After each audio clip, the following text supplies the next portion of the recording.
Welcome to the herd and thanks for listening. If you enjoy this sodcast, please like it, share it, give it a good rating, and follow, and help more people find their way into the Ruminati herd. If you have suggestions for improvements, please let me know. Howdy, everybody. Welcome to this episode of the Meet Your Herdmates sodcast. I'm very pleased today to be joined by Dr. Frank Mitlerner from UC Davis. Thank you for joining us. Thank you for having me. It's my pleasure. Now, Dr. Mitlerner is a professor and cooperative extension specialist in the Department of Animal Science, College of Agricultural and Environmental Sciences, UC Davis. So why don't you tell us a little bit about yourself? How did you come to be an extension specialist at UC Davis? Well, I grew up back in the old country in Germany and lived there for 27 years, studied agricultural engineering and animal science. And that was right after the wall came down in Germany.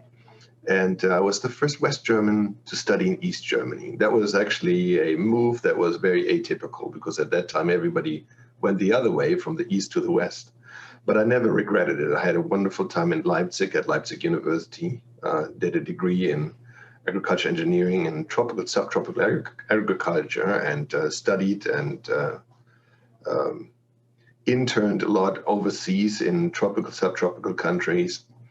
Obviously, Germany is not a tropical or subtropical country, but I always had an interest in international work and did work in Paraguay, extensive beef production systems. Then from there, I went to Texas, did my PhD at Texas Tech University, and studied environmental management of beef cattle there. And then in 2002, I joined the faculty here at UC Davis. I'm in the Department of Animal Science here at UC Davis, and I'm an air quality specialist.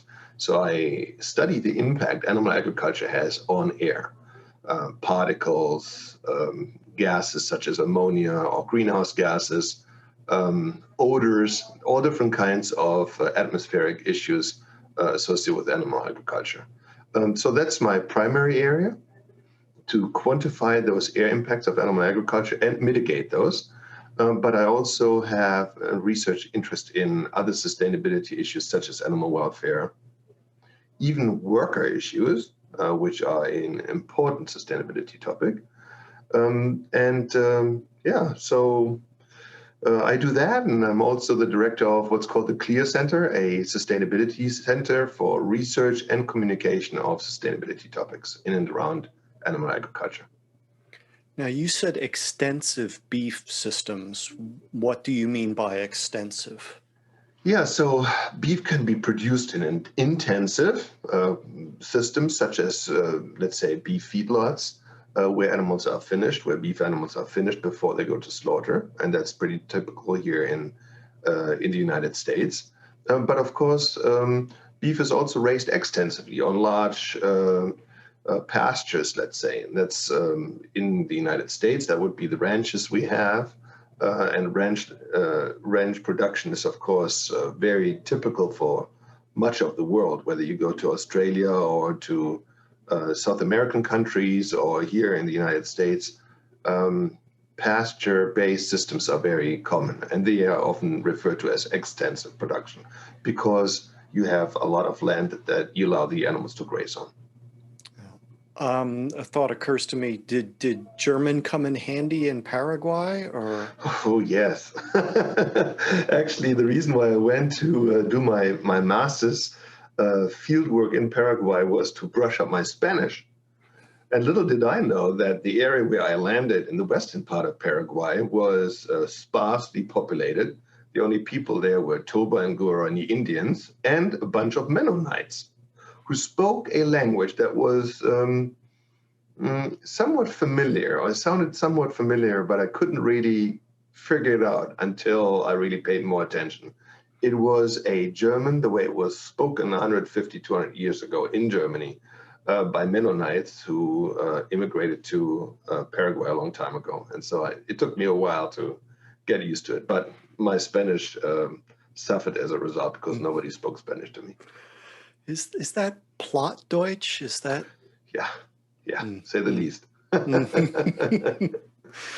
Okay, so the previous discussion about extensive reminds me of and leads into the conversation about people talk about agricultural land and they can fuse that with arable land. So arable land is agricultural land, but not all agricultural land is arable. Could you talk about that a little bit? Yeah, that's very important. Globally, we are really quite resource limited with respect to how much or how little land we have available to grow food. In fact, I can just depict this to you in a nice way, I think. Just imagine the sheet of paper being the surface of the entire Earth, okay? If I now go ahead and I fold this, and I fold it twice until it's approximately postcard size, then what you see now is the total amount of land in the world, so approximately postcard size. If you now think of a business card as all the land in the world that's agricultural, again, the postcard size is all land, but the business card size is all agricultural land, then you will see how limited we are with respect to the resources we have available to us. So imagine this business card being all agricultural land. I will now fold it into one piece that's 2/3 its original size, and the other piece that's 1/3 its original size, and then I will rip my own business card into pieces. The larger of the two is the agricultural land that's referred to as marginal land. It's called marginal because you can't really grow crops there, because the land is either not fertile enough to grow crops or there's not enough water available. And so how do we use that 2/3 of all agricultural land? We use it largely with ruminant livestock. Why? Because these ruminants are capable of eating the largely cellulitic material that grows there, cellulose material or containing material such as grasses and certain legumes and so on, but you can't really grow crops there. The 1/3 of my business card is the total amount of land, agricultural land in the world that is arable land.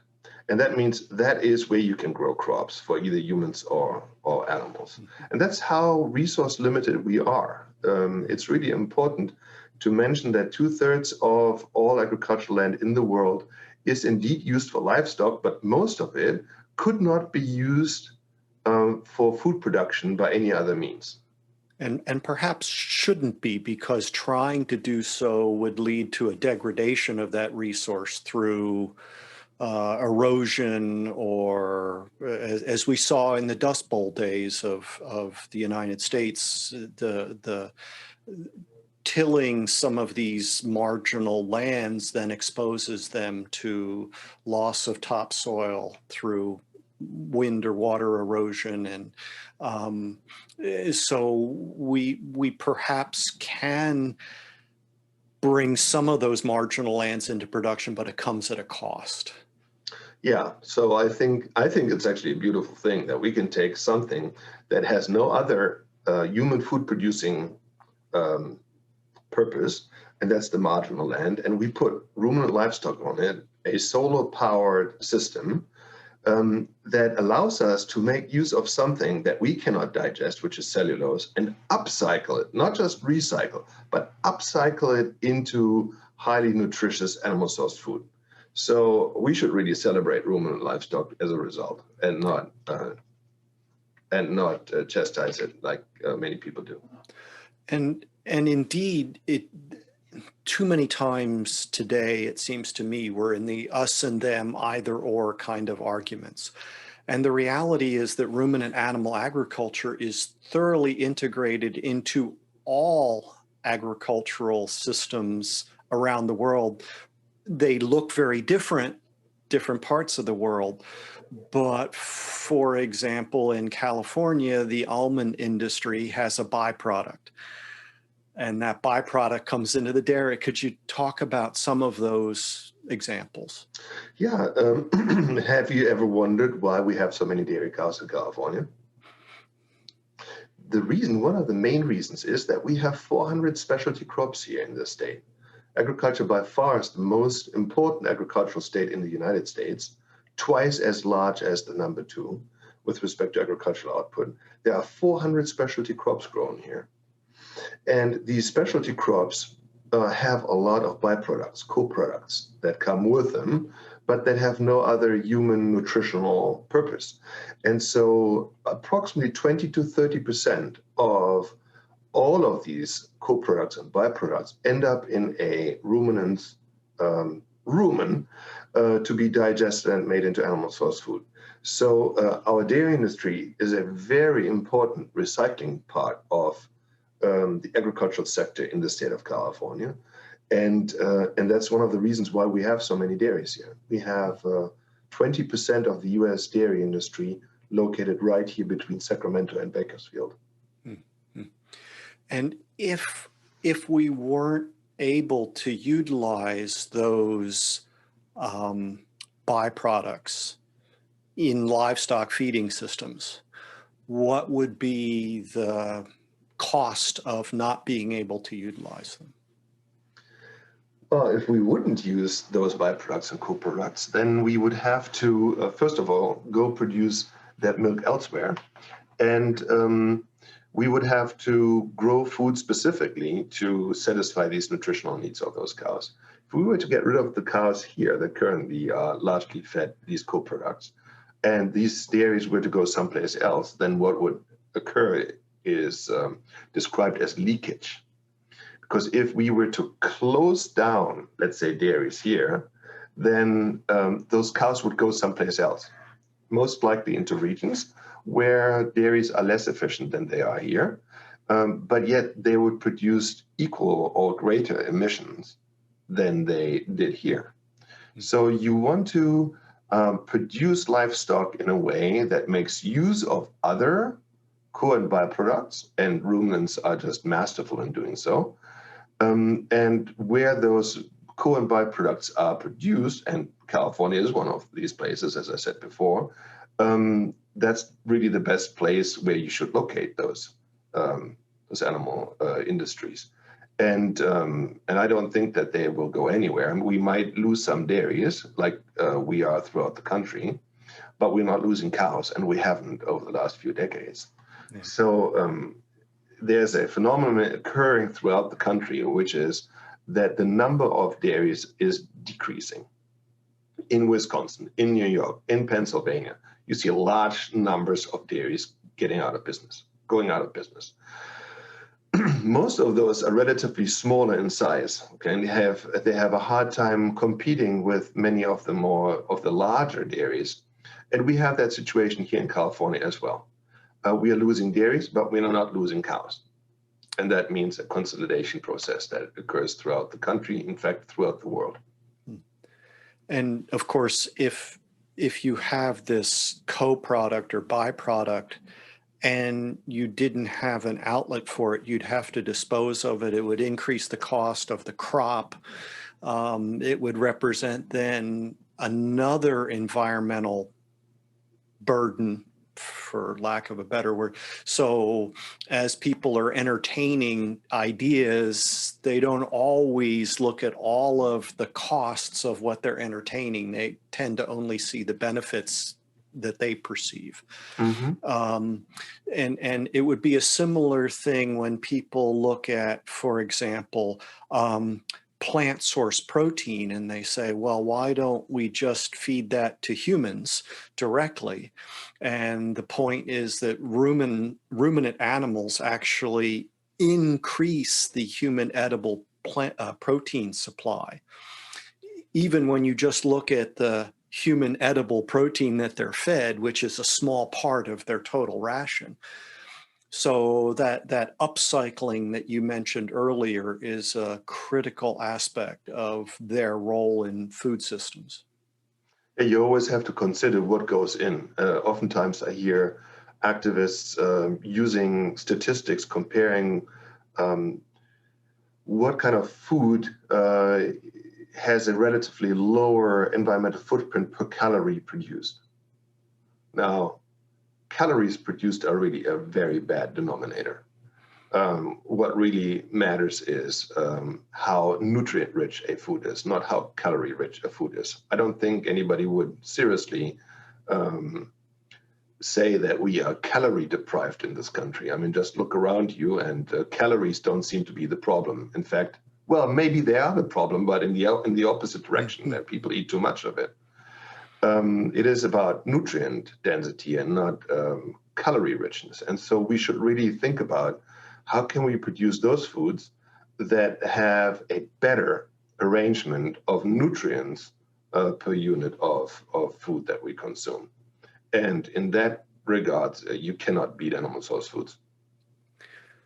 Well, okay, so I've spoken a lot about the need for more animal source food globally in humanity's diet, that there's objective evidence of a significant portion of humanity that's suffering from a lack of animal source food in their diet. But part of that integration that I mentioned earlier is if people entertain an idea of removing livestock agriculture, they don't always understand that livestock agriculture provides some key inputs into crop agriculture. Oh, no doubt. You know, I mentioned before this business card analogy here, right? With the 2/3 being marginal land and the 1/3 being arable land, both in the world and also in this country, by the way, okay? Half of this arable land that's used to grow crops is fertilized with chemical fertilizer, and the other half is fertilized with what's called organic fertilizers. And those organic fertilizers, almost without exception, come out of some animal's butt. That's oftentimes overlooked. I don't mean to be crude here, but it's the truth that approximately half of all arable crops in this country and throughout the world stem from animal manure. In fact, what surprises many is that if you, for example, eat organic food, organic crops, fruits and vegetables and so on, then almost without exception, these have been fertilized with animal manure. And so absolutely there's this interdependency between animal and crop agriculture. Every farmer understands that, but unfortunately many people who are very vocal and maybe well-meaning seem to be not well trained and informed in this regard. And a significant number of farmers in the world and a significant amount of the food that feeds humanity are coming from relatively small farms, many of which are dependent still on draft animals for key operations within their farms. And so a lot of those are oxen or other ruminant animals. And there's also something like 1 billion people in the world that are still burning dirty biofuels for cooking. And a significant amount of that is, again, the dung, which one is a health risk to the people, as well as then you're losing the nutrients from the dung when you're burning it. So we have these multiple contributions to humanity's welfare that aren't always well appreciated by the conversations that entertain a possible elimination or reduction in animal agriculture. You know, I don't take the discussion of people saying we need to get rid of animal agriculture. I don't take that very seriously. I really don't. I mean, I hear that, and I know there are some activists out there that toot this, and for some bizarre reason, they get a large forum presented to them by parts of the media. But I don't see that the population overall is falling for that at all. In fact, last year I was a little. I guess I was amused, I have to say, because The Economist had a title which was announcing that 2019 was the year of the vegan.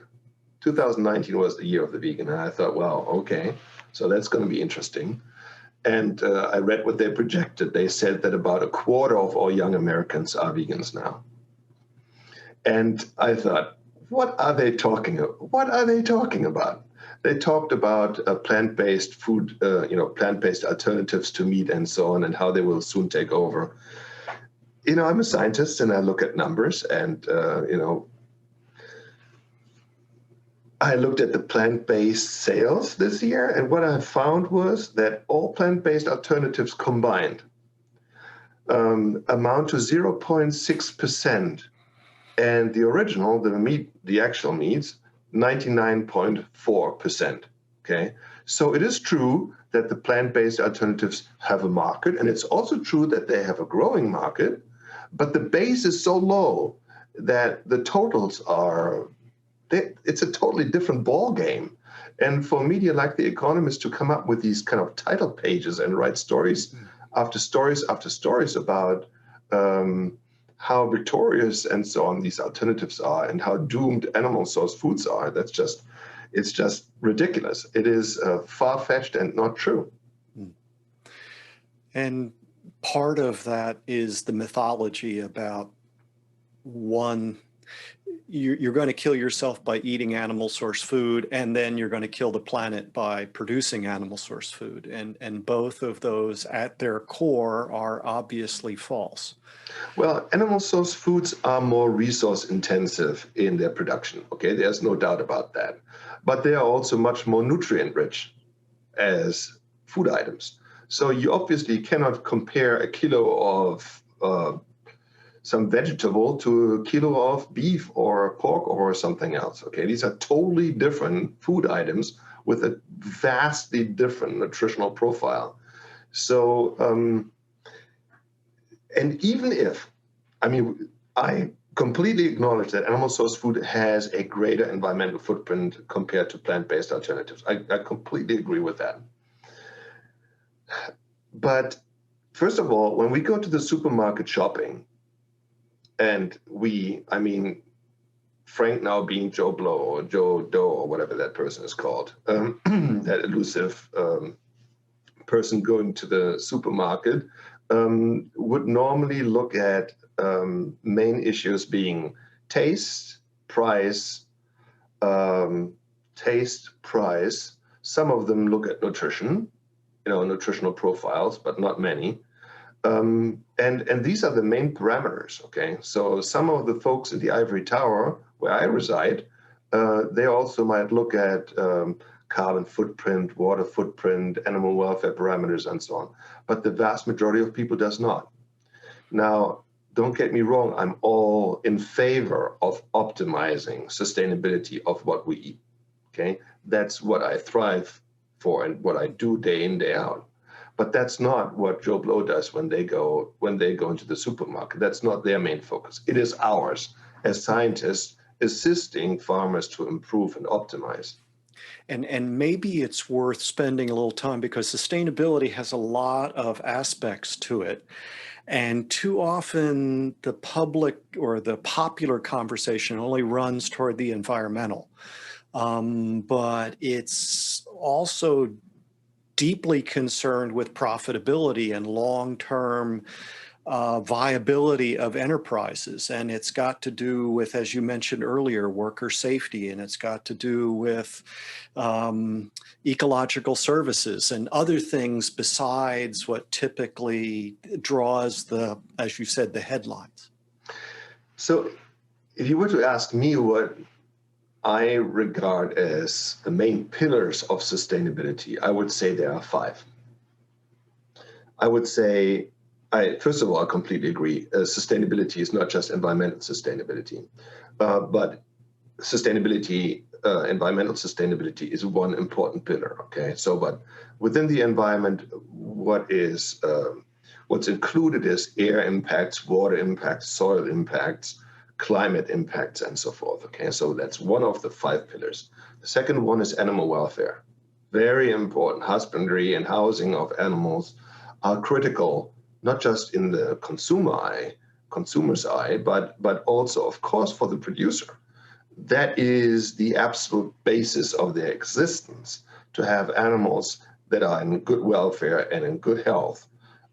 That's the basis of what a farmer has to work with. And also, of course, the profits that this person makes, those profits are contingent upon animals being in good welfare. So environmental quality, animal welfare, number two. Then food safety, very important. We take this for granted here, but in other parts of the world, they don't take it for granted. Food safety. Fourth one is worker health and safety, and worker, attracting workers, retaining workers on a farm is paramount. If you were to ask 1,000 farmers in California what their most important sustainability consideration is, they will tell you it's workers. Okay, that's not what the consumers associate with an important sustainability issue, but that's what farmers associate with it. And the number 5 is financial viability. So the environment, animal welfare, food safety, workers, and financial viability are, in my opinion, the 5 pillars sustainability rests upon. And what I find really interesting, when I look around the world, I now know that there's a crystal ball that I can look at here in California if I'm wondering what will come up as a new topic 5 years from now. Why and how? Because there is such a thing as a sequential raising of these topics. It starts in Northern Europe, in the Netherlands, in Denmark, and Germany, that they start talking about issues such as the carbon footprint of food, or food safety issues, or animal welfare, animal rights, or right now, biodiversity, land use change, and so on. Then it kind of plays out all over Europe, and then it jumps across the Atlantic, and the first place it lands in North America is California. We then have our field day here with those topics. Right now it's the carbon footprint. And then we get regulation, legislation, and so on. And then it goes to Oregon, to your place, it goes to Washington, and so on. And then it spreads throughout North America. And then, interestingly, it takes another 5 to 10 years after that these respective sustainability topics jump across the Pacific into China. The Chinese right now are mainly concerned with the topic of food safety. There, when Chinese go to the supermarket, they are wondering, shall I buy this product A or product B, C, D, or E? All of them being milk, okay, let's say. And it's based on which brand they think is safe to drink, is safe to consume. Nobody here would go into the supermarket and think, shall I buy this brand or that brand or the other brand because of food safety? But 30, 40 years ago, we would have done that. So it's interesting to me to see this development throughout the world, and it never fails. It just never fails. I did this over the last 20 years, and it has always been that way. The Europeans started, we follow a few years later, and then you follow us, and so on. And so it's kind of interesting. Okay. I guess I'm wondering, because I do sense a certain amount of perceived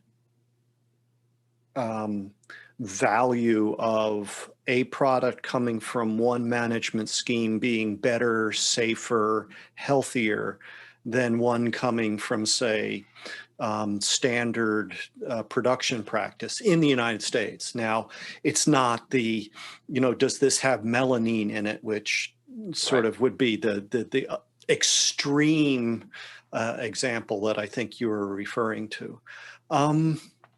So, yeah, there's lots we could talk about there. Just to kind of come back to these, what are, when we think about, you should pardon the expression, the hoof prints of ruminant animal agriculture, and in that more limited environmental sense section that you were talking about, that pillar, the chief driver is the fact that because they're a ruminant, they produce methane as a result of fiber digestion. Yeah, so ruminants are accused of all different kinds of things. Water use is one, carbon footprint is another. You find unbelievable numbers out there. Last week, I know you're on Twitter, I'm on Twitter. Last week I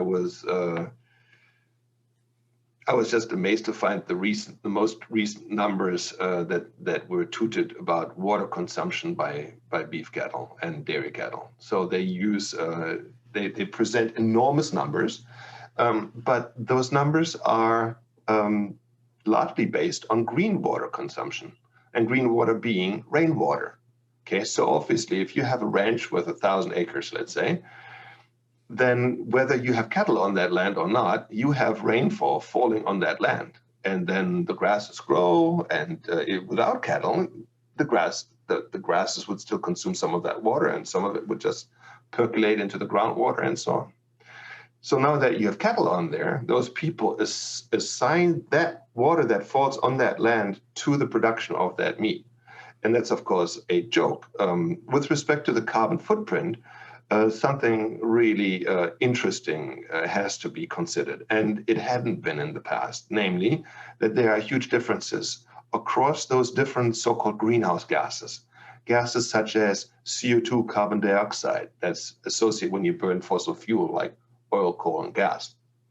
So, for example, CO2 is a so-called stock gas, okay? And that's referred to as a stock gas because every time you burn gas by driving to a supermarket, let's say, then you put out CO2 through the exhaust pipe of your car. And that CO2 stays in the atmosphere for 1,000 years. 1,000 years. Every time you have ever driven a car, you put out CO2 into the atmosphere, and all of that is still there. Every time you drive your car, you add to the existing stock of CO2 that's already there, okay? So it's a long-lived climate pollutant. Methane is very different. Methane does not do that. Methane does not accumulate in the atmosphere. It's a so-called flow gas, and it's roughly produced and destroyed at equal rates. And the fact that methane is destroyed has not found its way into most public policy applications. Everybody just quantifies the emissions of methane, meaning how much is produced, leaving out the fact that there's an atmospheric process called hydroxyl oxidation that destroys methane at almost the same rate. And that is why particularly ruminant livestock has such a bad rap out there, because people only look at how much is put out and not how much is destroyed.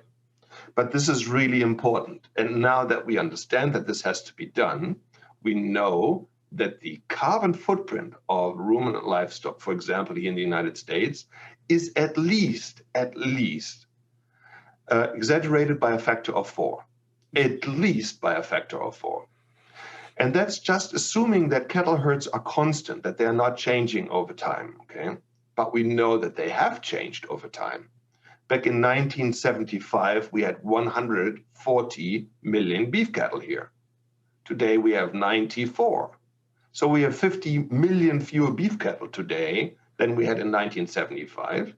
50 million fewer beef cattle, but we are today producing the same amount of beef with a much smaller herd than we did back then. Okay. On the dairy side, we used to have 25 million dairy cows. Today we have 9 million, but we are producing 60% more milk with the 9 than we used to with the 25. Mm-hmm. And so that's that key aspect, to at least to my mind. I mean, I admit to being biased. I'm an agronomist. I have that agricultural sort of background. And when I look around the world and I realize that I believe we have to increase productivity and efficiency of ruminant animal agriculture globally if we're going to meet the goals that sit 30 years out in front of us right now. But by increasing the productivity and efficiency, we have the potential to lower environmental impact. And that's what you just outlined when you produce the same amount of beef, but with 1/3 less animals in the national herd. You could either produce the same amount with fewer animals, or you could produce more with the same number of animals and arguably still lower the environmental impact. And so that in addition to that, I think oftentimes I know from conversations I've had with others that people are surprised by the idea that when you feed ruminant animals a higher energy ration, more digestible energy, lower in fiber, within the bounds of a balanced ration, you see emissions decline, methane emissions decline. Would that be something that you argue with, or have anything you'd like to say about that? No, I wouldn't argue with what you said, but I would argue with how I would explain it Okay. to people interested in this topic.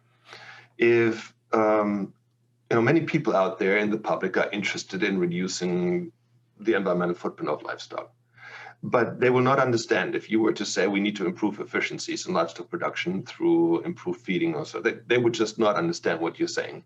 So what I have learned is that we have to communicate in a different way, using examples that people can actually relate to. For example, if somebody were to ask me, what does that mean, better feed efficiency leading to lower emissions?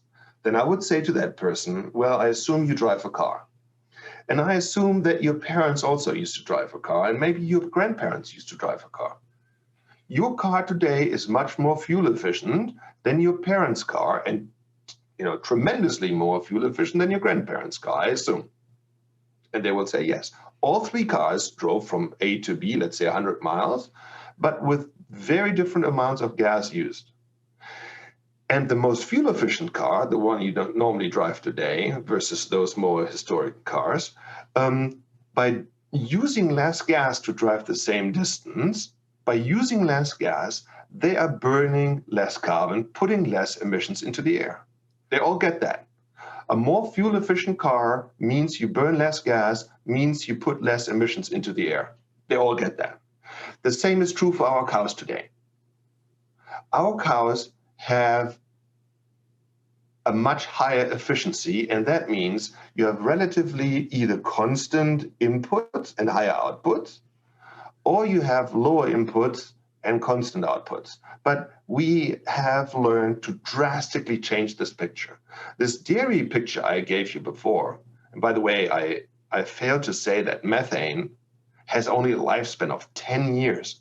CO2 has a lifespan of 1,000 years. Methane has a lifespan of only 10 years. What I failed to say before is that, for example, on the dairy side, where we used to have 25 million dairy cows, today we have 9 million. We have increased with this much smaller herd, increased milk production by 60%. That means the carbon footprint of our dairy industry in this country has gone down by 2/3 per glass of milk, by 2/3. On the beef side, we are today producing 18%, 18% of the global beef with 6% of the global beef herd. Now, everybody in their right mind would say, you guys have figured out how to do this, okay? You guys have obviously figured out how to do this. And these improved efficiencies, everybody who understands efficiencies will understand what they do to emissions. Okay, there's no doubt in my mind that this is the way forward. We have figured this out here. Many other parts throughout the world have not. And what I'm not saying that we should go around colonial style and tell people how to produce their food, but we should show them how incremental changes can be made to help them satisfy their nutritional needs in the years to come. Because it will not be a viable way to just grow livestock herds. And that's what's happening right now in much of the third world. That will have a very negative environmental impact if they double or triple or quadruple their livestock herds.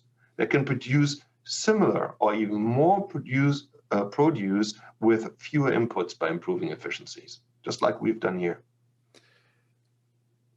Shifting gears a little bit, but still in the topic. When we talk about the emissions from essential industry, and it's important, I think you played a role in challenging livestock's long shadow, which is where we get this trope that if that's the right word, that livestock produce more emissions than all transportation, right? That was that, and that came over a decade ago and was thanks to efforts that you played a significant part in, that was retracted and different estimates are out. So now if we talk about US versus global figures and we look at agriculture versus other industries, animal agriculture versus all of agriculture, I think that there's some key misunderstandings that occur there. Maybe let's take the global versus US figures. Yeah, so this is one of the worst nightmares out there in communication of agricultural impacts on the environment that I see, that people keep using global numbers to tell people here what to eat. So, for example, there are some folks who say a quarter of all global greenhouse gases are associated with agriculture. That's the number you hear often now. Okay. These percent numbers don't really mean much. Why not? Because about 2/3 of all countries in the world are still at a stage where they're developing countries or emerging countries, where their vehicle, their industries, their other emissions, power production and so on emissions are relatively small and their livestock herds large. Okay, so for example, a country like Ethiopia or Sudan or Angola or so, they have a lot of agriculture, but they have a small, all the other sectors are relatively smaller. Hence, in these countries, agricultural emissions are relatively high. In most developed countries, the opposite is true. Approximately, depending upon which country we're talking about here, 10% of all greenhouse gases stem from agriculture in most developed countries. So in many developing countries, agriculture might be a majority of all greenhouse gases produced, versus in developed countries where it's approximately 10%. Animal agriculture globally is believed to be responsible for approximately 14%, 1/4. That's an FAO number, 14%. But that global number must also not be used in a country like ours here, because here in the United States, that number would be closer to 4%. That's the official EPA number. And then there are other countries like Paraguay where that number might be 50% for livestock. Okay, why? Because they have twice as many cattle as they have people. So global numbers, the use of global numbers is not useful at all when depicting the impact of what you eat on climate. If you are interested in what you eat, what that impact is on climate, then you need to look at what that food that you eat, how that food was raised and where it was raised. And then you get a feel for that. Okay, so in the United States, if you follow the EPA, it's approximately 4% of all greenhouse gases that are associated with the livestock sector. And that's beef, dairy, swine, sheep, and so on. Approximately 4%. But that's direct emissions only, meaning that's belching and it's manure and it's feed and so on. It's not the entire supply chain. Okay, it's not everything. Why is it not everything? Because if you want to do the so-called cradle to grave assessment, where you look at really everything that contributes to emissions of a sector, then you need to have that information. And for many sectors of society, we don't have that information. For example, for transportation, we don't have that emission information. For livestock, we do. In the United States, if you look at comprehensive assessment, beef is responsible for approximately 3% of total emissions in this country. Dairy, approximately 2% of all emissions. So these are now life cycle assessment emission numbers, not EPA numbers. So they are higher than the EPA numbers, but they give you a general idea. Globally, the dairy sector is approximately responsible for, the beef sector is responsible for 6% of global greenhouse gases, and the dairy sector for approximately 3%. So that these are rough numbers, okay? And I think the US beef, back to the point of how much the U.S. beef industry contributes to the global beef supply versus its portion of the global greenhouse gas emissions, again magnifies or illustrates the point that the industry is efficient in terms of its contribution, if you will, to anthropogenic greenhouse gas emissions. But then we haven't yet looked at the key factor, which I've seen some postings about. It's not just emissions from agriculture and forestry. There's also a significant amount of sequestration going on. And in the US, again, versus globally, I've just had reason to be looking at some global figures, but I think you posted something recently about what the US figures are already today. Yeah, this is really important. The EPA, the Environmental Protection Agency, publishes a report annually called the EPA Greenhouse Gas Emissions Sources and Sinks. That's the name of it. Sources and Sinks.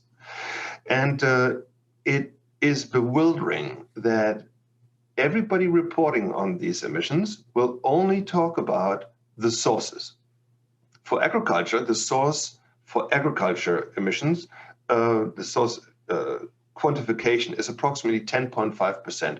And that's referred to as agriculture and land use. And land use also includes forestry, okay? Agriculture and forestry, in other words, in the United States are responsible for 10.5% of our greenhouse gases emitted into the atmosphere. But if you only read a few pages further on, then you find that the same sector is a sink for 11.8%, a source for 10.5%, and a sink for 11.8%. And if you don't believe me, I don't mean you, I mean whoever the listener is or the viewer, just go to the EPA emission inventory sources and sinks, and you will find those numbers. What you will also find is that if you so wish to look at global numbers, then you need to go to the IPCC, the Intergovernmental Panel for Climate Change. And there you will find that the same is true globally, namely that agriculture and forestry are a greater sink than they are a source for greenhouse gases. And the reason is that plants and soils are the largest sinks out there, the largest bodies in our ecosystem that can pull carbon out of the air and keep it in our soils if we treat those soils properly. Okay, if we treat them properly. That's interesting because I was looking at figures. I think it was EPA estimate of global emissions, and they were making the point that 20% of the emissions from their agriculture land use category, the value that they were estimating the sequestration currently at was 20% of the emissions in that one sector. And then I found an estimate from a 2002, 2012 paper on how much could be sequestered if we could improve all the degraded soils. And essentially that doubled it.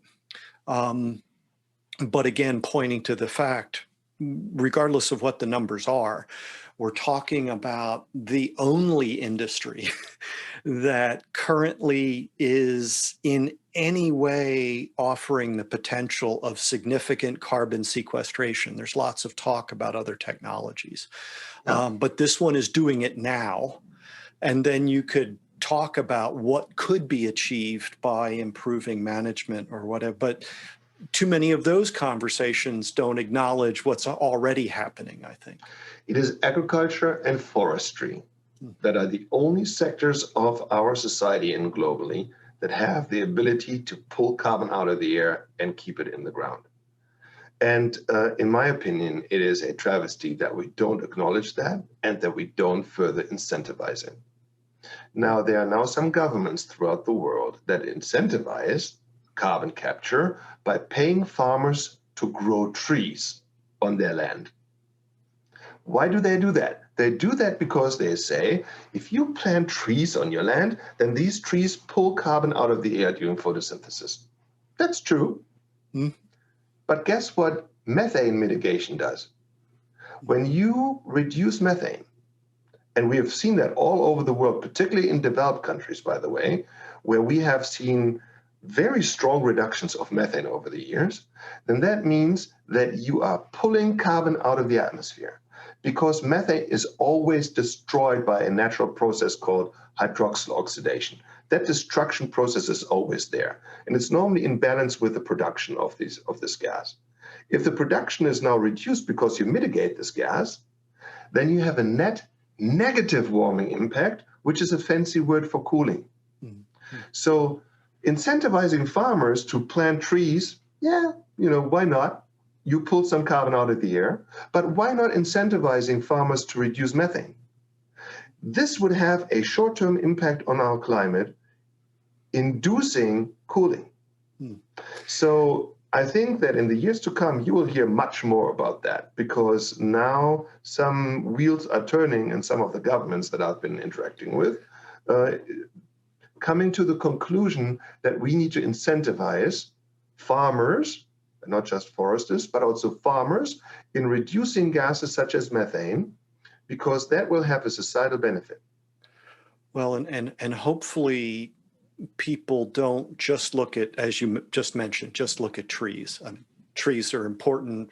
I just spoke with a researcher in Brazil, and we're looking at these sort of mixed livestock cropping, silvopastoral systems that have tremendous potential. But in many parts of the world, let's just say the Great Plains, for example, the natural vegetation there is grassland for a number of reasons. And so we don't, what is it? We want to become more results driven, not necessarily process driven. That we need to understand what are the results that we're hoping to see, and then how are we going to assess those results, and then however individuals get there, it should be left up to individual managers rather than some prescribed. That at least is my approach. So we've got all these separations between reality and the public perception, that at least the popular perception, let's say, and a lot of that's driven by any number of players that interact with the media that then put forth information. So you mentioned it earlier, this center that you've created at UC Davis. So could you talk to us about the Clear Center, what you hope to achieve, what people can learn by following and reading the materials that you're generating from that center and your colleagues?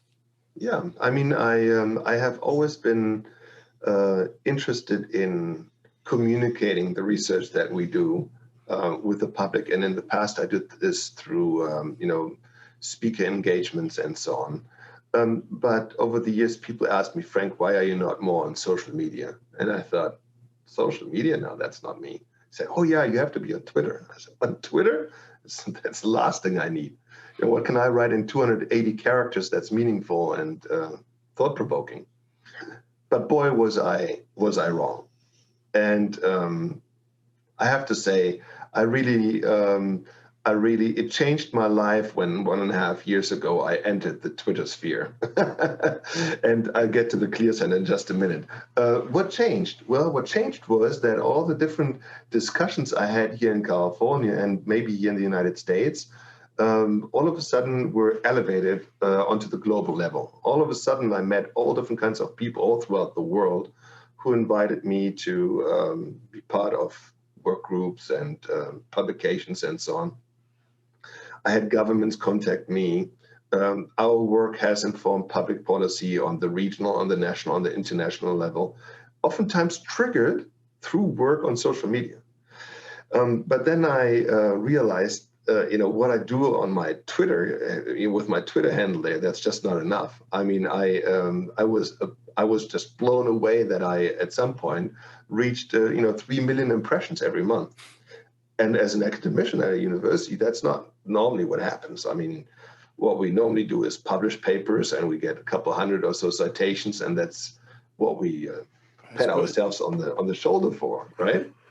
You know that all too well yourself. But if you really want to reach the mainstream, then that's just not enough. And so I then decided I have to build a larger platform.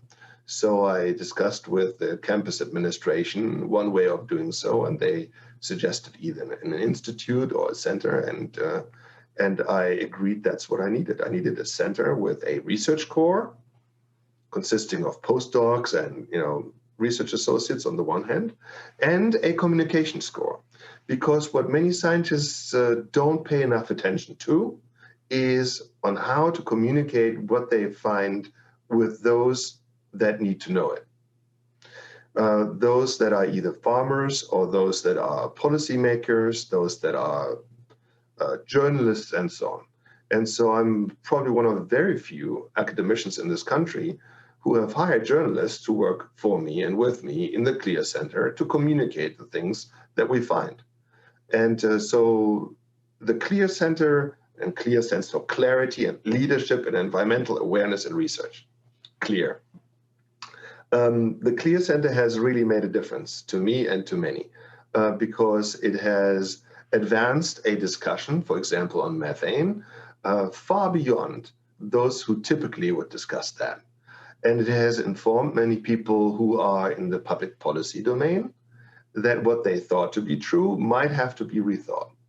And to me, that's really meaningful. The impact that I normally had been had exponentially grown since that center was established.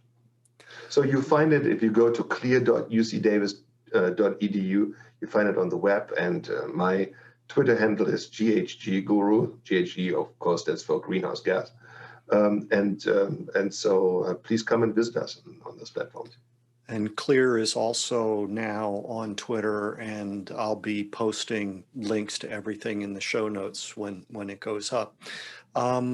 It does sort of strike me as being extension finally catching up with technology, that to a certain extent, extension hasn't been an early adopter of technology in this sphere, and maybe one of the things your effort was launched pre I call it BC, before COVID, but Yeah.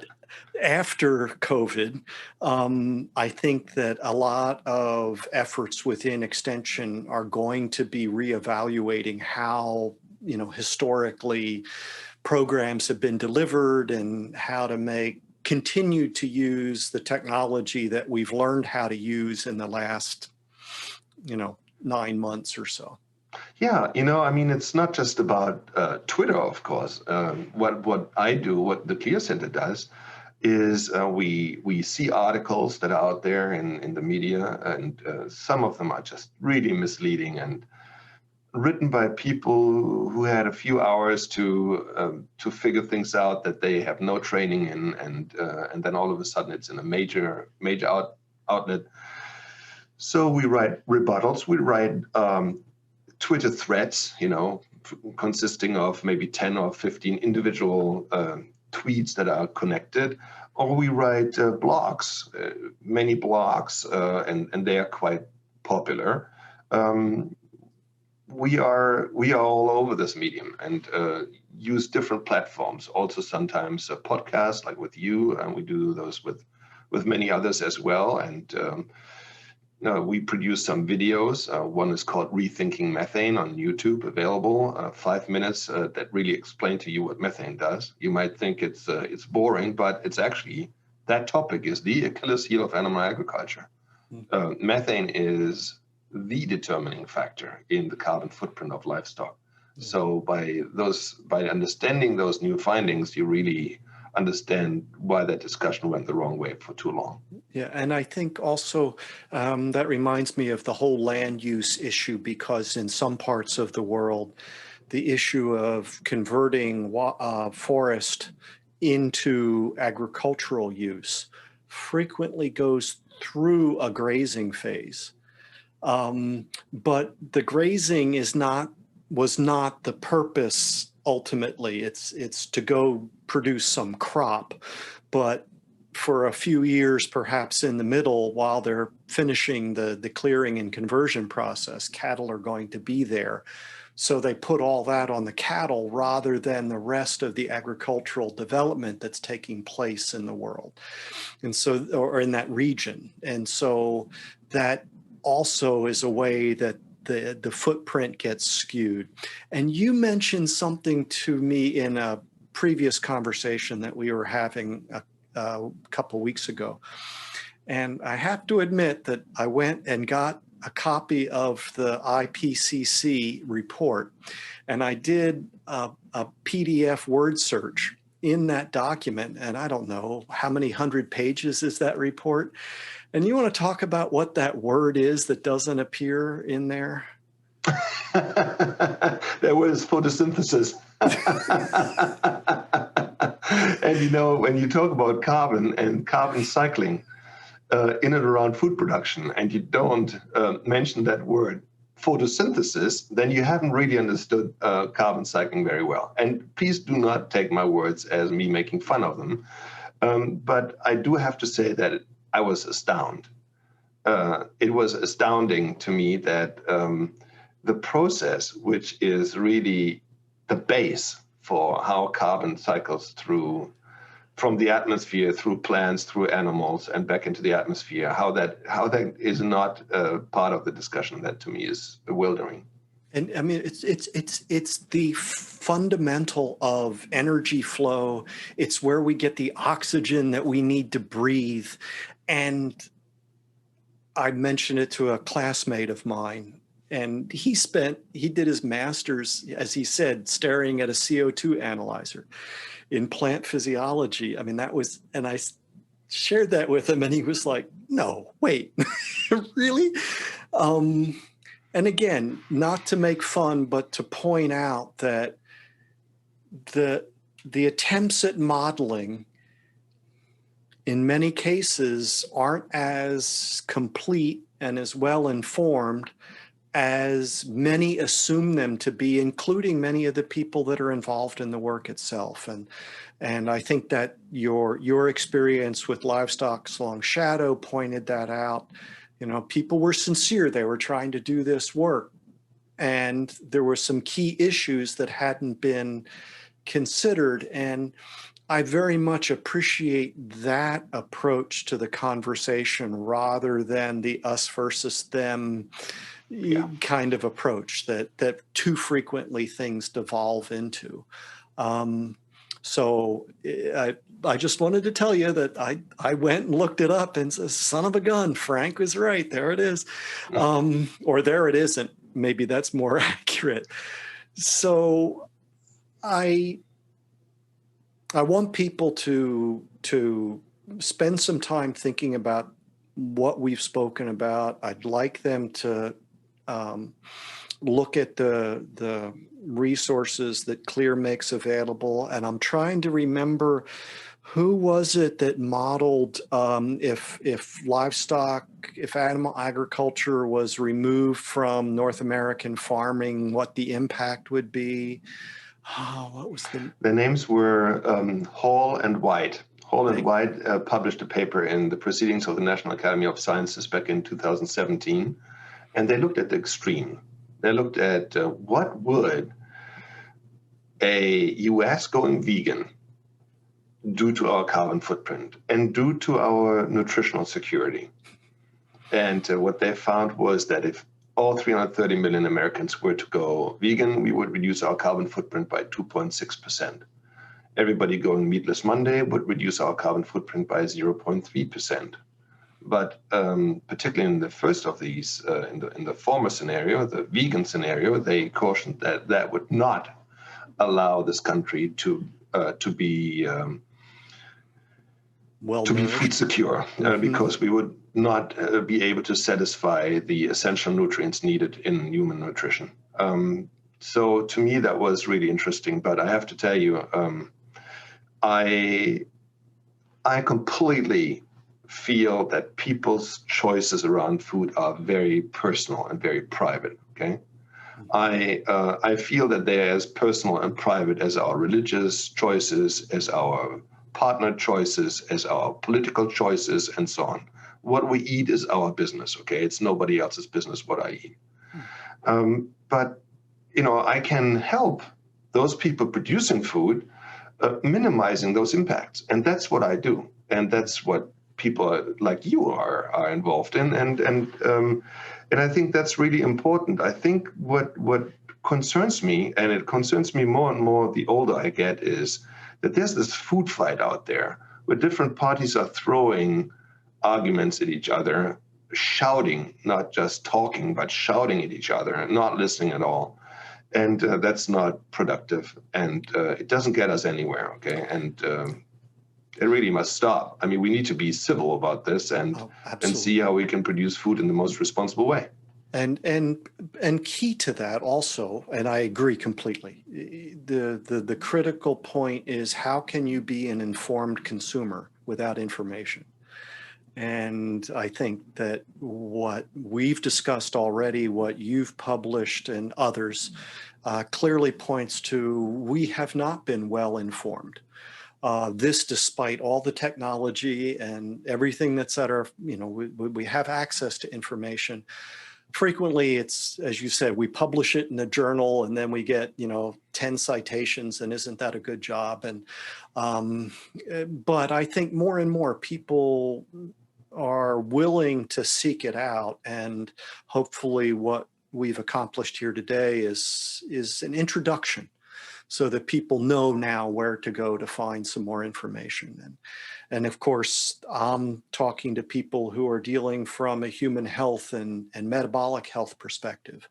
And if it turns out that people maybe need more animal source food in order to enjoy optimal metabolic health, well, they should feel comfortable doing that, knowing that it's possible to produce that in a way that preserves the environments in which they're being produced. And people don't need to feel guilty about improving their health. And so hopefully all that's come across.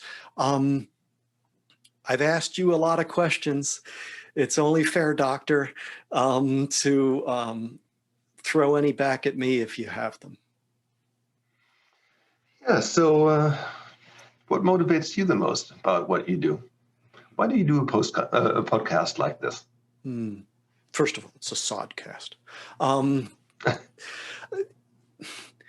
Again,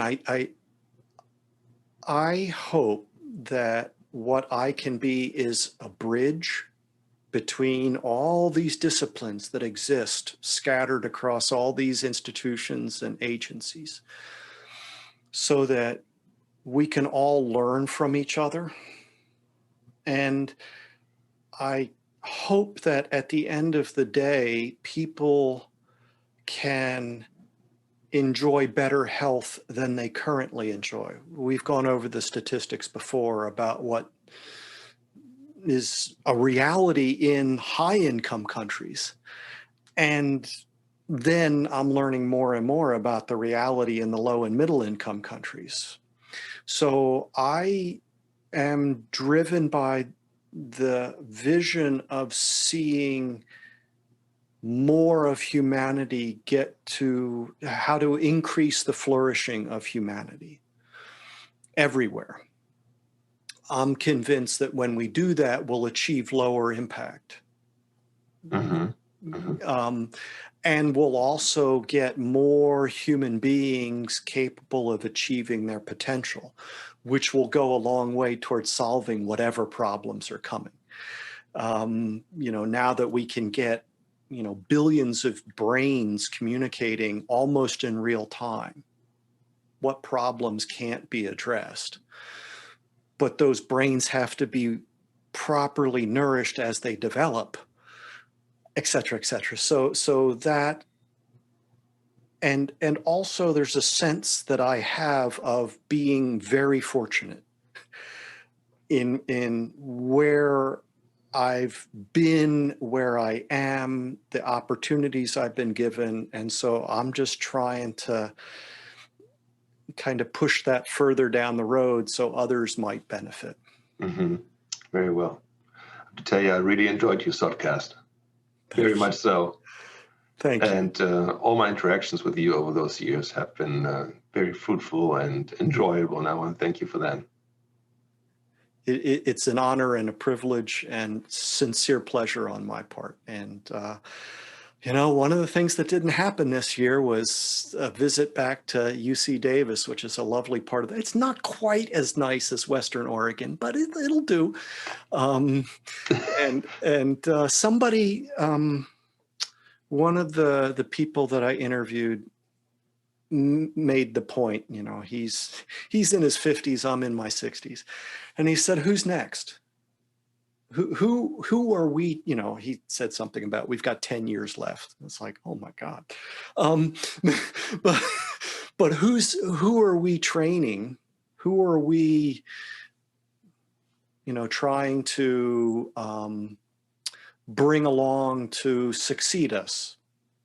And so that's also an idea that's in my mind of encouraging people to get into forage agriculture, encourage people to get into ruminant animal agriculture, encouraging people to get into international agriculture. And all of these aspects all play a part. And so I guess that's something else. And seeing what you're doing, UC Davis, that's encouraging to me. And I thank you for it. Thank you. Yeah, to me, sustainability personally means training people. I always have 6 PhD students, and to see what becomes of them once they graduate and how they become important educators and scientists and so on, that fills me with pride and with deep satisfaction. Well done. All right. Happy New Year, and look forward to the next time. Same here. Happy New Year to you. Thanks for the interview.